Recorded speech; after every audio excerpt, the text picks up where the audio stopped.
नसल्ली अला रसूलिहिल करीम। आमाल की कबूलियत के लिए निहायत अहम और बड़ी शर्त एक है, वो है अल्लाह और अल्लाह के रसूल की इताअत के अंदर रहकर अमल करना। कोई अमल नेकी का उस वक्त तक नेक बन ही नहीं सकता, वो नेकी का अमल कहलाता ही नहीं है जब तक ये चीजें उसके अंदर मौजूद ना हों जो आपने सुनी है पहले भी, और ये भी कि वो अल्लाह और अल्लाह के रसूल की इताअत के अंदर रहकर अमल किया गया हो। अगर हमने रोजा रखा है या क़याम किया है या नमाज पढ़ी है या सदका खैरात किया है, अकीदे में कुफ्र और शिरक की मिलावट भी नहीं, हलाल ज़राए से हासिल किया हुआ माल है, हराम ज़राए भी इख्तियार नहीं किए, और इखलास लिल्लाहियत वो भी कूट कूट कर बंदे के अंदर भरा हुआ है, तीनों शर्तें मौजूद हैं, लेकिन अल्लाह और अल्लाह के रसूल की इताअत से हटकर काम है तो ये काम अल्लाह रब्बुल आलमीन के यहाँ कबूल नहीं होता, वो अमल रायगां और बातिल चला जाता है। सूरह मुहम्मद में अल्लाह रब्बुल आलमीन ने फरमाया सल्लल्लाहु अलैहि वसल्लम, या अय्युहल्लज़ीना आमनू अतीउल्लाह व अतीउर रसूला वला तुबतिलू आमालकुम। ऐ ईमान वालो, रोजे रखने वालों, रातों को क़याम करने वालों, रमजान के अंदर सदकात व खैरात करने वालों, सहरियों अफ्तारियों का इहतिमाम करवाने वालों, अतीउल्लाह व अतीउर रसूला, अपना हर अमल अल्लाह और उसके रसूल की इताअत के अंदर रहकर करो। वला तुबतिलू आमालकुम, अपने अमलों को बातिल ना करो। मतलब है अगर तुम अल्लाह और अल्लाह के रसूल की इताअत से हट जाओगे, अपना तरीका बना लोगे, अपने पास से कोई चीज उसमें दाखिल कर लोगे जो तरीका नहीं है, अल्लाह का, रब ने नहीं उतारा, मोहम्मद रसूलुल्लाह ने नहीं अपनाया,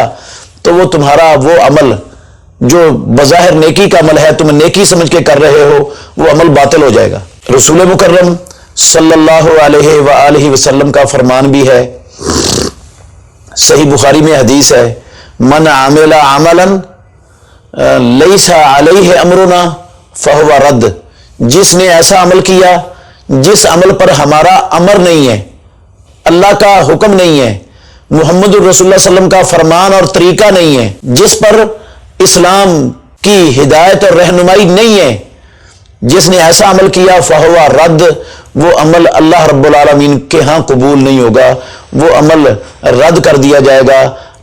करने वाले के पास वापस लौटा दिया जाएगा, वो मरदूद हो जाएगा। रब्बुल आलमीन को वो नेकी, वो रोज़ा, वो सदका, वो क़याम, वो तिलावत, वो सारी नेकियां जो अल्लाह और अल्लाह के रसूल की इताअत से हटकर अल्लाह और अल्लाह के रसूल के लाए हुए पेश किए हुए दीन को और तरीके को छोड़कर हम करेंगे, वो सारी की सारी नेकियां रायगां और बातिल हो जाएंगी। मैं मिसाल एक देता हूं, हमको रसूलुल्लाह सल्लल्लाहु अलैहि वसल्लम ने हमेशा फजर की 2 रकातें फर्ज पढ़े हैं, 2 सुन्नतें रसूलुल्लाह सल्लल्लाहु अलैहि वसल्लम फजर की पढ़ते थे। ये कि मिसाल के तौर पर पेश कर रहा हूं।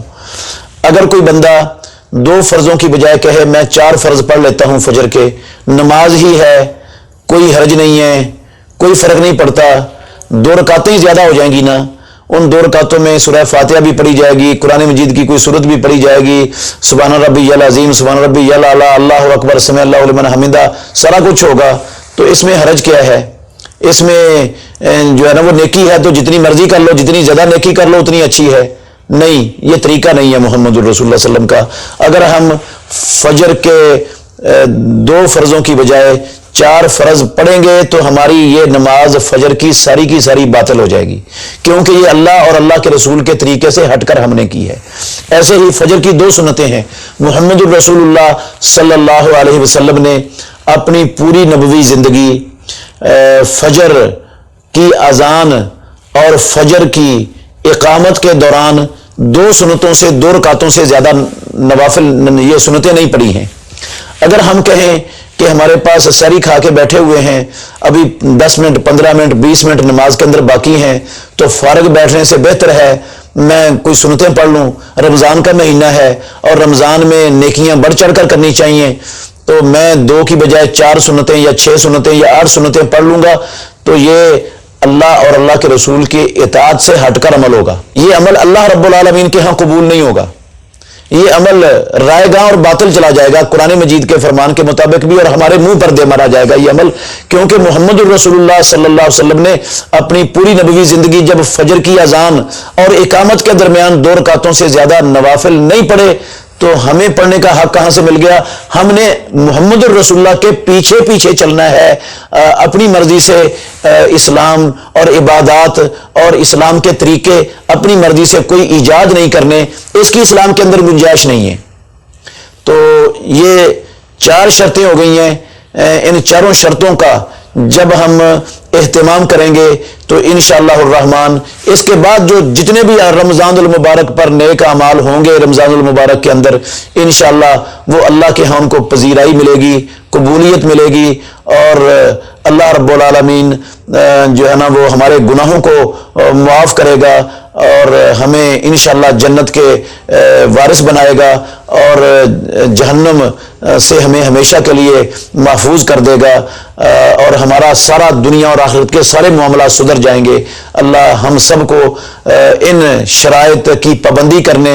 اور ان کو ہر وقت اپنی آنکھوں کے سامنے رکھنے کی توفیق عطا فرمائے۔ بہترین صدقہ جاریہ حاصل کرنے کے لیے اس ویڈیو کو لائک، کمنٹ اور شیئر کرنا مت بھولیں۔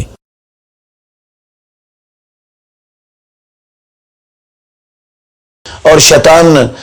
کے شر سے بھی اپنے آپ کو بچانا چاہیے۔ اللہ ہم سب کو عمل کرنے کی توفیق عطا فرمائے۔